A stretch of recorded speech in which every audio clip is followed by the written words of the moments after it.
Magsitiyang lahat para sa ating panalangin. Sa pamumulaan ni Michael.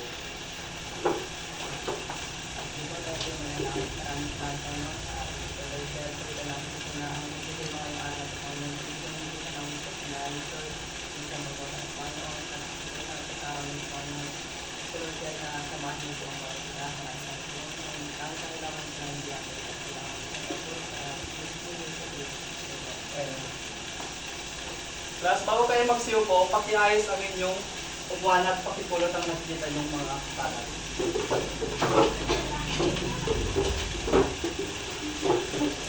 Handa na ba ang lahat, class? Opo! Pahusay. So bago tayo mayroon lang mga akong halintulin sa silid ng aralan. Ay, silid ng aralan.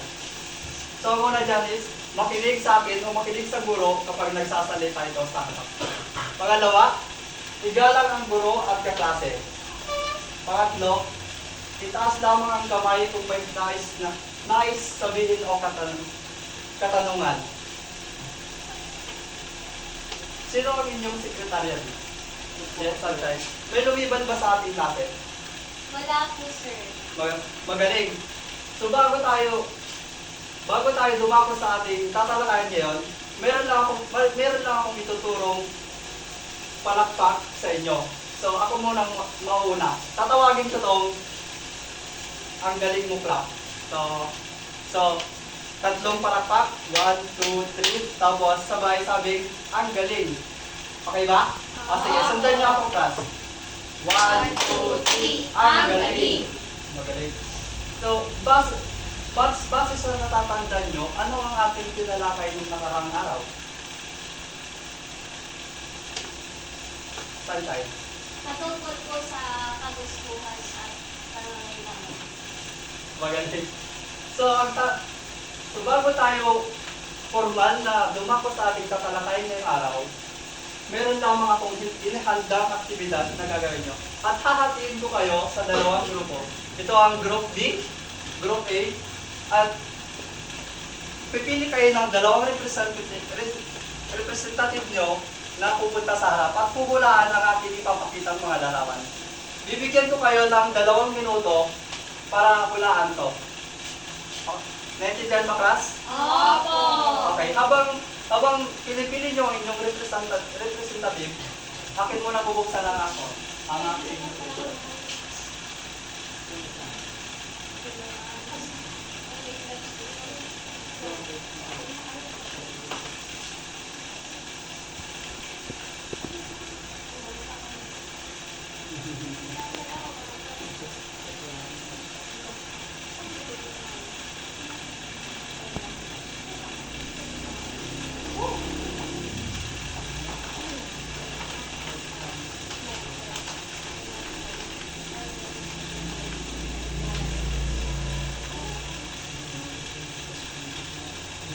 class. Okay na ba ang inyong representative? Opo! Pumunta po ang inyong representative dito sa harap.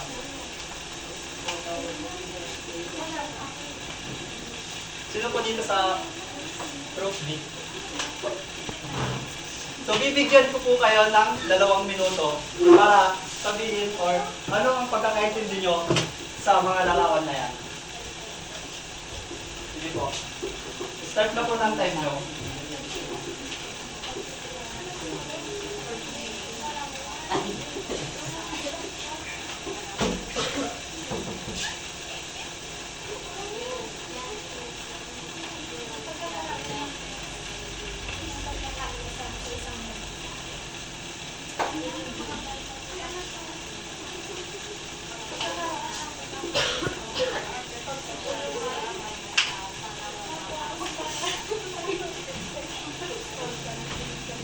Okay? Meron pa po kayong time. So, tatanungin ko naman po kayo sa kada isang litrato. Yan. Okay po. So, take your time, class.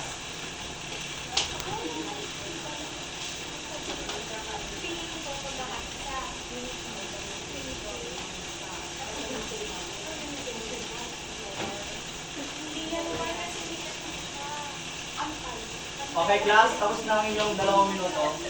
So, dito muna tayo sa Group A. Ano ang pagkakaintindi nyo dito? Group A. United po, pagkakaisa.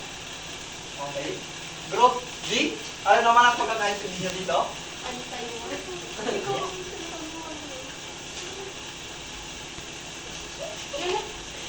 Meron din po. Okay, so, parehas kayo tama. So, ang susunod naman is, dahil ang Group A ang nauna kanina, Group B naman, ano ang pagkakaintindi nyo dito?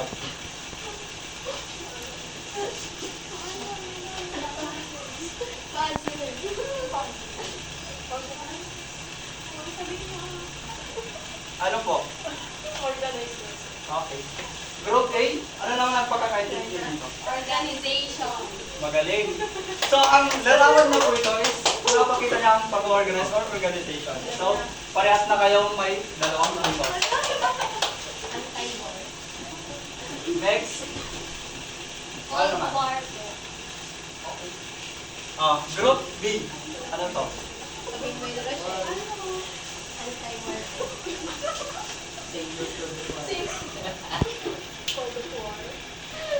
Ay, Russia na rin. Ano? Antay-war. Okay. So, ang larawan na po ito is nagpapakita ng war na may ano. So, ibig po sabihin niya is ceasefire or wag lang ipagano ang war. So, mas malapit yung ano nila. So, 3 points. Last. Ano naman ang sino na wala? Ano naman itong last na picture na inyong pagkakaintindi?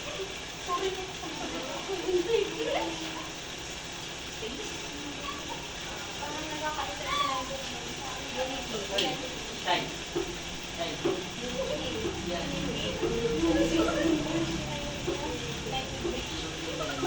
Ano? Ano kas? Final answer? Okay. Group A, ano naman? European continent. Mga balon, mga bansa. So, pinapakita po niya ng mga bansa na pagtutulungan or magkakasama. So, mas malapit po ang Group A, yung ano nila. So dahil dyan, parehas kayong panalo.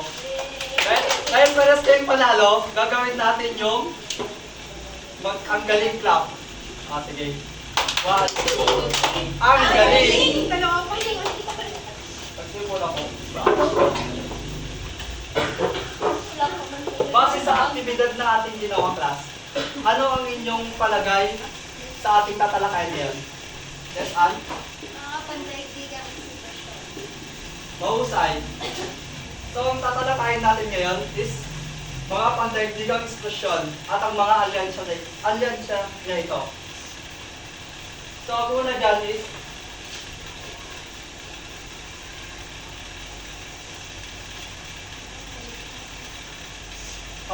class is ang European Union. Ang European Union ay itinatag noong 1951 at nagtutulungan para sa ekonomikong pagunlad sa kanlurang Europa sa pamamagitan ng European Economic Community or EEC. Mas madali ang pagpasok ng mga produkto mula sa mga miyembro ng UA sa iba't ibang bansa. Ang UA ay nagdala ng kaunlaran at pagpapabuti ng buhay ng kanilang mga mamamayan. Noong 1992, ito ay tinawag na European Union. Sa kabilang dako, ang Organization of Islamic Cooperation or OIC ay nagbibigay boses at representasyon sa mga bansang Muslim. So, ang nakapaloob po dito na mga bansa sa UAE ay European Union is yung mga Europe ng yung bansa ng Europe, yung mga bansa na yon. So, tinatag nila to para mas madaling makapag-ikot yung produkto nila sa isa't isang kanilang bansa. So, kasali din dito na yung kanilang free trade or libreng kalakal. Libreng pag-aangkat ng kalakal sa ibang nation na kasali sa European Union. So, yun po yun. So, ang next naman po natin is, next po natin is Organization of American States or OIS. Ang Organization of American States ay naging inspirasyon sa ibang region sa mundo dahil sa tagumpay ng European Union. So, itinatag noong 1948 ng 21 na bansa sa Hilaga. Pero nung tumagal itong organisasyon na to, nadagdagan pa sila ng ibang bansa na pumunta sa kanilang mga alyansa or organization niya. So, ay naglalayong, itong layunin ng Organization of American is mapanatili yung kalayaan sa kanilang bansa at saka sa karatig na bansa nila. So, guys, dito na din sila gumamit ng four-pronged approach. Ito yung ginamit nila. So, ano nga ba itong four-pronged approach? Ito po yung demokrasya, una na yan. Human rights, yung mga pan ng tao, karapatan, and seguridad, yung safety ng bansa. Di ba, nasabi ko kanina na pinapaano din ng bansa, kunyari, example na lang, is yung isang bansa nakasama dito sa organization na ito, sa American, is nasasakop siya ng ibang bansa or hindi kasali sa ano. So doon na po nila tutulungan or magpapadala ng tulong ang ibang kaliansa nila. So that is pagunlad. So, parang same din lang ng UE, itong states, kasi nagtutulungan din sila dahil sa pagangkat ng mga material or produkto. So, ang next natin is, wait lang, Rats. Naintindihan niyo na po ba itong Organization of American? Opo. At yung ginamit nila, naintindihan na pa itong four-pronged approach? Naintindihan ba? Opo. Okay. So, dumako naman na tayo sa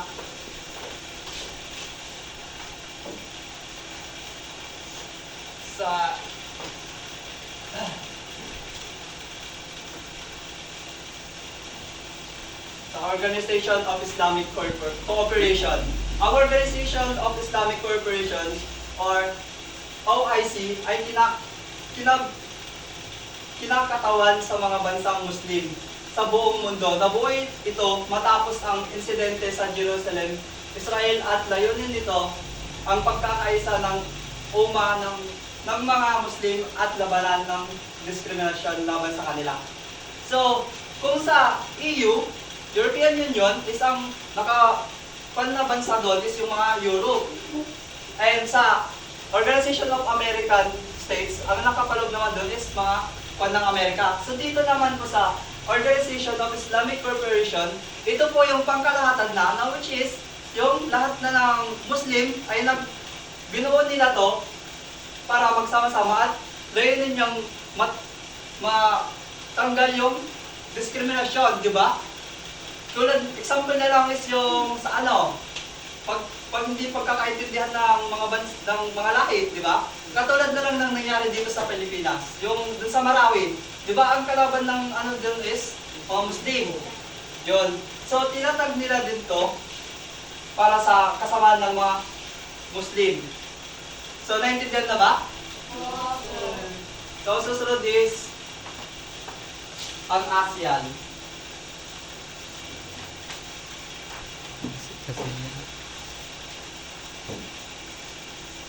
Association of Southeast Asian Nations or ASEAN.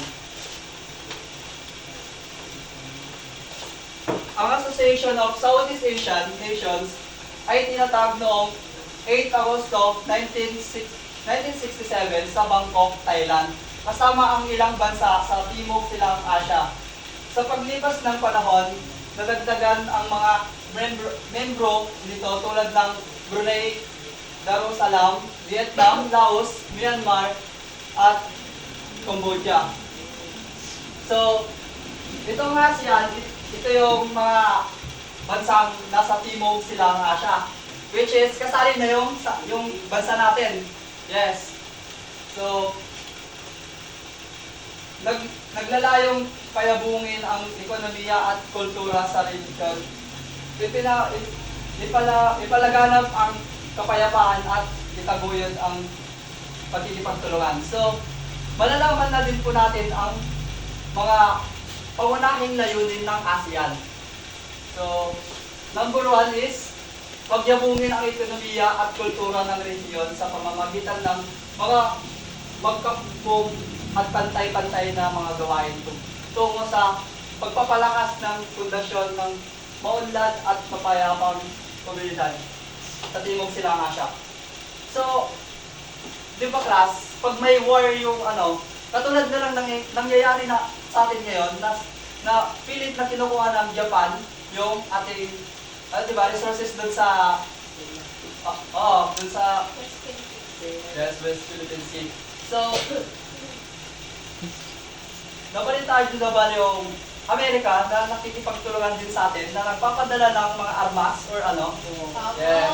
So, yun ang number 1. Number 2 naman dyan is ipalaganap katatagan ang kapayapaan sa pamamagitan at ng paggalang sa hustisya at batas kaugnay ng mga prinsipyo ng United Nations Charter. So, isa na din yan. Katulad na lang, for example lang ito class ha. So, di ba nasabi yung justice dyan? So, katulad na lang sa atin, si Alice Go, di ba? Natagpuan siya sa Indonesia. So, binalik siya ng bansa ng Indonesia sa atin kasi dito siya may kaso. So, pinapalaganap din nila dyan yung justisya sa batas ng ASEAN. So, ang next dyan is itaguyod ang pakikipagtulungan sa mga kasaping bansa kaugnay ng mga usaping ekonomiko, panlipunan, kultural, technical, scientifico, at administrativo. So, example dyan is yung mga machine natin, di ba? Machine natin, yung mga ginagamit sa mga bukid. Hindi naman sa atin galing yun, di ba? Sa ibang bansa, which is, tinutulungan din tayo na mapaunlad ang ating kultura, panlipunan, o technical at scientific na yan. Pangapat, makipagtulungan sa isa't isa sa pamamagitan ng mga pagsasanay at mga pananaliksik sa iba't ibang larangan. Dito na yung nakikipag-competition tayo sa iba't ibang bansa, di ba? Yung sino nakakalam dito yung nandun si Carlos Yulo, di ba? Nandun siya sa yes. So, tatawagin na, So, next yan is 5. Panglima. Makipagtulungan upang mapagyabong ang agrikultura. Makikipagkalakalan, pagsusuri ng mga industriya kabilang ang suliranin ng panlabas ng kalakalan, pagpapaunlad ng at sistemang transportasyon, pang-komunikasyon at ang pagpapaangat sa pamumuhay ng mga tao. So, kasaya na din dyan yung sabi ko kanina. Pangalim, itaguyod ang pag-aaral tungkol sa Timog Silang Asya. Pag-7, ipanatili at pakikipagtulungan, ipagbayo iba sa pagpag-organisasyong mayroong katulad sa mga layunin. So,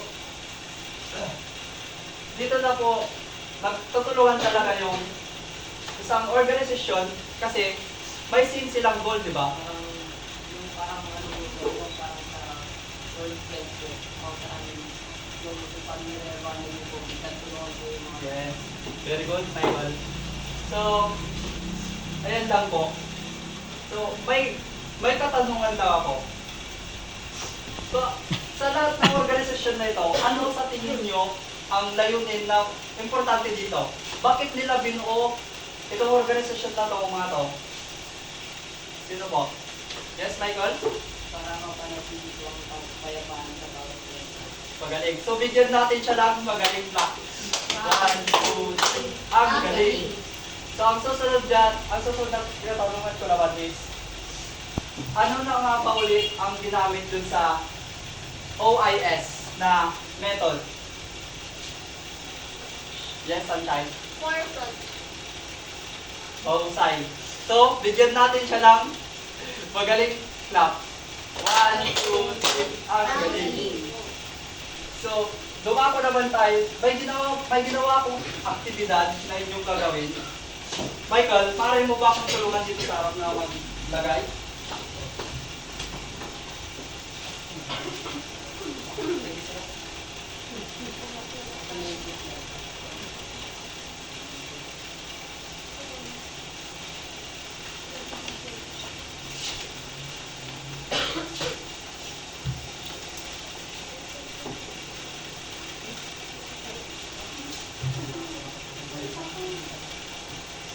So, hahatiin ko po ulit kayo sa dalawang grupo. So, ito na, babalik na rin ko naman ang grupo nyo. So, ito ang magiging group B, at ito na, sa kabila naman, ang magiging group A. So, mamili na naman po kayo ng dalawang representative nyo na pupunta sa harap at sasagutan ang ating inahandang aktibidad.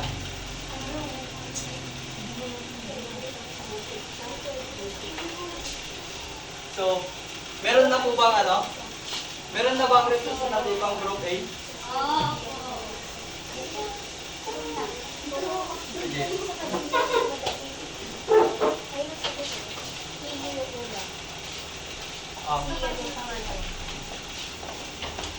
May 2 minuto lang po kayo. At kung sino ang mawalang matatapos dyan, siya ang mananalo.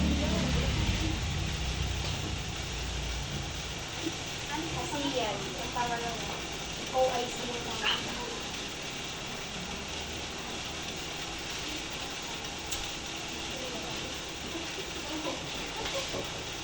Ayun ang pakapat o OAS.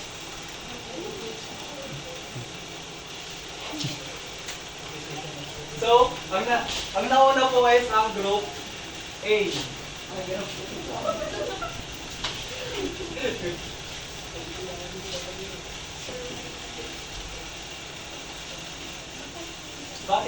Bakit ngayon ka lang?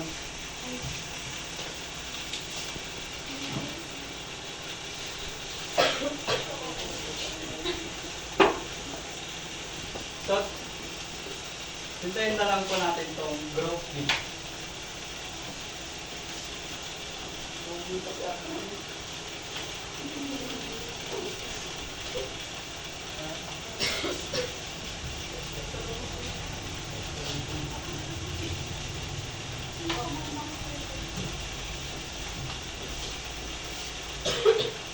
Tapos na ba? Group B? Okay na po. So ang panalo po sa atin is Group A. Palakpakan po. Palakpakan niyo po ang inyong sarili. Bigyan po natin ang sarili niyo ng magaling clap. Ang galing! So, bago tayo magtapos, meron lang akong handang quiz. Isulat ang letra ng tamang sagot sa sagutang papel. 1 word lang po.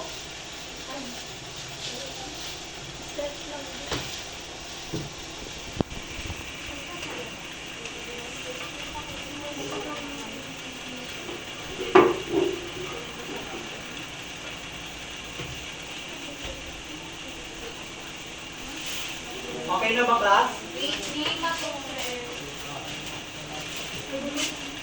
Sir, may ballpen pa po ba? Pasensya na anak, wala ko. Monica ba po, sir? Okay na po, sir. Okay na ba, class? Dito. Opo. Next na tayo.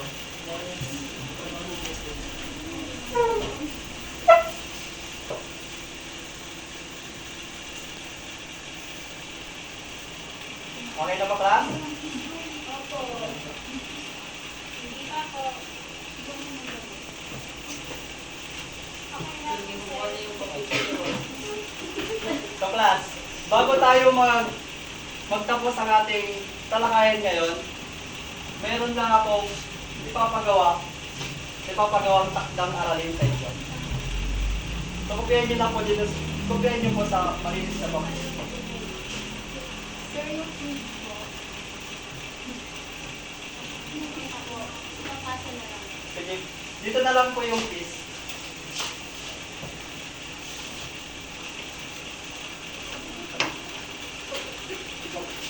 So, kopyahin nyo na ba ang takdang aralin? So, tapos na po tayo, class. Kung i-congrats nyo yung inyong sarili at bigyan natin kayo ng magaling clap. Ang galing. So, goodbye, class. Good job!